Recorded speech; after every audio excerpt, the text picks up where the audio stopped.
எல்லாம் ஏன் நடக்குது அப்படின்றத அனலைஸ் பண்ணி பார்க்கும்போது சுத்தி பாத்தீங்கன்னா ஒரே இடத்துலதான் வந்து நிக்குது. போதை பொருள் நடமாட்டம், அதை வேரோட பிடுங்கி எறியணும். இது வந்து 2026 போன மாசம் மே மாசம் 10ஆம் தேதி இந்த பிரச்சனை புதுசா முளைச்சு வந்துடல. இது பல வருஷமா இருக்கிற பிரச்சனை. பல வருஷமா இதை கண்டுக்காம விட்டதுதான் அந்த வேர் இவ்வளவு ஆழமா பரவி இருக்குது. இத பல வருஷமா கண்டுக்காம விட்டது யார் என்றது நான் சொல்லிதான் உங்களுக்கு தெரியணும்னு அவசியம் இல்லை, அது உங்களுக்கே நல்லா தெரியும். அண்ணா பல்கலைக்கழகத்தில் பொறியியல் படிக்கக்கூடிய இளம் மாணவிக்கு பாலியல் கொடுமை அத்துமீறல் அரங்கேறி இருக்கிறது. அந்த பாலியல் வன்புணர்வில் ஈடுபட்டவர் திமுகவை சேர்ந்த ஞானசேகரன் என்பது தெரிய வந்திருக்கிறது. நீங்கள் பார்த்து கொண்டிருக்கக்கூடிய இந்த புகைப்படங்கள் திமுகவை சேர்ந்த ஞானசேகரன் தான்.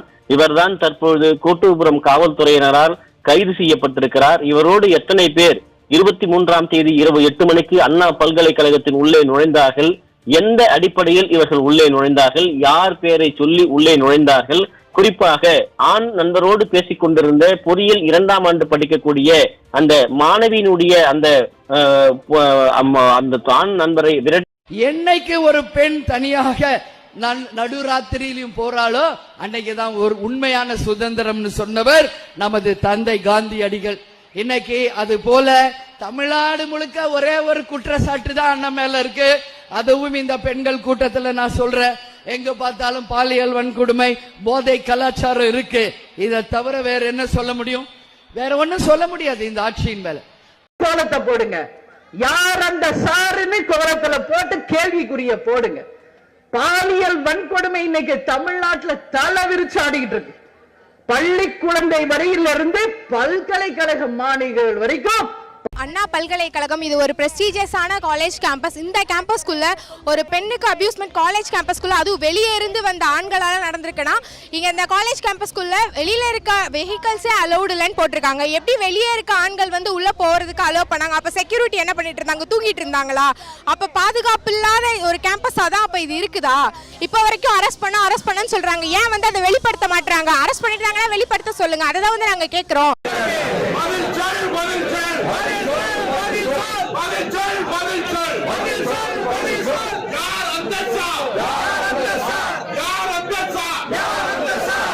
எஃப்ஐஆர் எப்படி சார் லீக் ஆச்சு? இந்தியா முழுவதுமே crime criminal tracking network system CCTNS எல்லா போலீஸ் ஸ்டேஷனும் இணைக்கப்பட்டிருக்கிறது. Fibre optic cable. Data entry பண்ணோடனே மாஸ்டர் சர்வருக்கு போகும். அது ஒரு கண்ட்ரோல் ரூமுக்கு ஒரு எஸ்பி இருக்கார், இன்ஸ்பெக்டர் இருக்கார். எப்படி அந்த எஃப்ஐஆர் வெளியே வந்துச்சு? போலீஸ் டிபார்ட்மெண்ட்டை தவிர அந்த எஃப்ஐஆர் யாரு வெளியே விட முடியும்? எல்லாமே இன்டர்நெட் புரோட்டோகால் ப்ரொடெக்டட். அவ்வளவு ஈஸியா ஹேக் பண்ண முடியாத சிஸ்டத்தை. When the government announced the creation of a specialized highly equipped ஒரு படிக்காத எழுதுனா கூட ஒழுக்கமா எஃப்ஐஆர் எழுதும். குற்றம் செஞ்சது அந்த பொண்ணா, குற்றம் செஞ்சது அந்த அயோக்கியனானே சந்தேகமா இருக்கு. ஏதோ பொண்ணு குற்றம் செஞ்ச மாதிரி எஃப்ஐஆர் எழுதிருக்கு. அதெல்லாம் படிச்சா ரத்தம் கொதிக்கும். நான் என்னுடைய காதலனோடு நான் போனேன், ஒதுக்குப்புறமாக ஒதுங்கி இருந்தேன், என் காதலனுக்கு நான் கிஸ் கொடுத்துட்டு இருந்தேன். இதெல்லாம் ஒரு எஃப்ஐஆர். நான் சிவாஜி ஃபேனு. இப்போ கூட நீங்கள் நேராக கூட்டம் முடிஞ்சோடனே என் வீட்டுக்கு கிளம்பி வந்து பாருங்களேன், என் ஒய்ஃபு சூப்பர் பிகராக இருப்பாள். ஹரிக்கு தெரியும், ரவிக்கு தெரியும், நாகம்மைக்கு தெரியும். ஆனால் நான் 37, 38 இதெல்லாம் சொல்லாதீங்க. அதுக்காக நான் நடிகை இல்லை, குஷ்பு மாதிரி நடிகை இல்லை. அதுலேயும் நடிகையாக இருக்கிறதுல தப்பு இல்லை, குஷ்பு மாதிரி இருந்துடக்கூடாது. ஏன்னா இது குஷ்பு வந்து என்னோடய பழைய அண்ணி. உடனே போய் பிரபுவை கேட்டுருங்க. ஏன்னா அந்த பொம்பளைக்காக போய் நாகம்மை ஆளு பார்க்கத்தான் வத்தி குச்சி மாதிரி இருக்குது, வெடிகுண்டு மாதிரி கத்தி குஷ்புவே குஷ்புவேன்னு. அது பழைய அன்னிக்காது, பழைய அண்டாவை ஏதோ எடுத்துகிட்டு போய் கலாய் பிடிச்சி அவனுங்க கூழ் காசி வச்சுங்கிறானுங்க. கலாய் பிடிக்கலன்னா அது களிமிச்சு போய்டும் அண்டா. அது அந்த அண்டாவெல்லாம் நம்ம பேச வேணாது. ஐயா கலைஞரோட பிறந்த நாள். அப்பன் பேரை தாத்தா பேரை அவர் போட்டுக்கிறாரு. உனக்கு தெரிஞ்சால் போட்டுக்கோ, தெரியலன்னா கேட்டு தெரிஞ்சுக்கோ, இல்லை அடமொழியாக வேற வேணா சேர்த்துக்கோ, அது வேறு. கட்சி ஆரம்பி வா. இப்போ உனக்கு 49 வயசில் அரசியலுக்கு வந்திருக்க. 49. இதுக்கு இடையில் கொரோனா வந்ததா இல்லையா? புயல் வந்ததா இல்லையா? வெள்ளம் வந்ததா இல்லையா? இதுக்கெல்லாம் நீ என்ன பண்ணியிருந்த, எவளோட ஆடி இருந்த, எவளோட படுத்திருந்தேன்னு நான் கேட்பேனா கேட்க மாட்டேனா?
அப்துல் கலாம் கனவு காணும்னு சொன்னார்.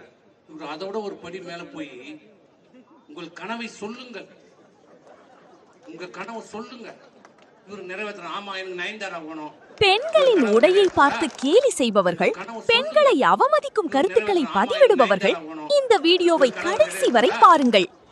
ஏன் இந்த சிங்கப்பெண் அதிரடிப்படை என்று சிலர் கேலி செய்கிறார்கள்?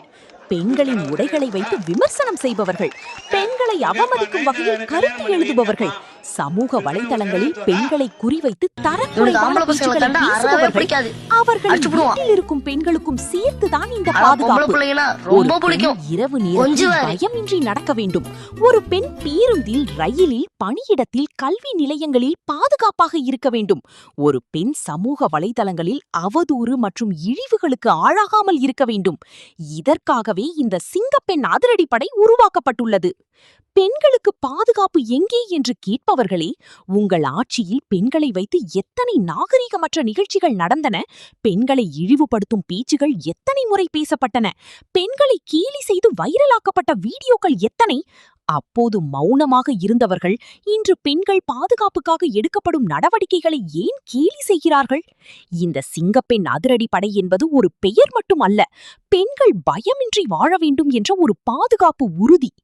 எந்த அரசாக இருந்தாலும் பெண்களின் பாதுகாப்பை வலுப்படுத்தும் திட்டங்கள் வரவேற்கப்பட வேண்டும்.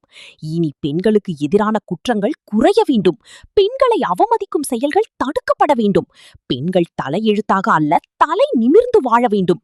அதற்காகத்தான் இந்த சிங்கப்பெண் அதிரடிப்படை. பெண்களை மதிப்போம், பெண்களின் பாதுகாப்பை உறுதி செய்வோம், சிங்கப்பெண் அதிரடிப்படையை ஆதரிப்போம்.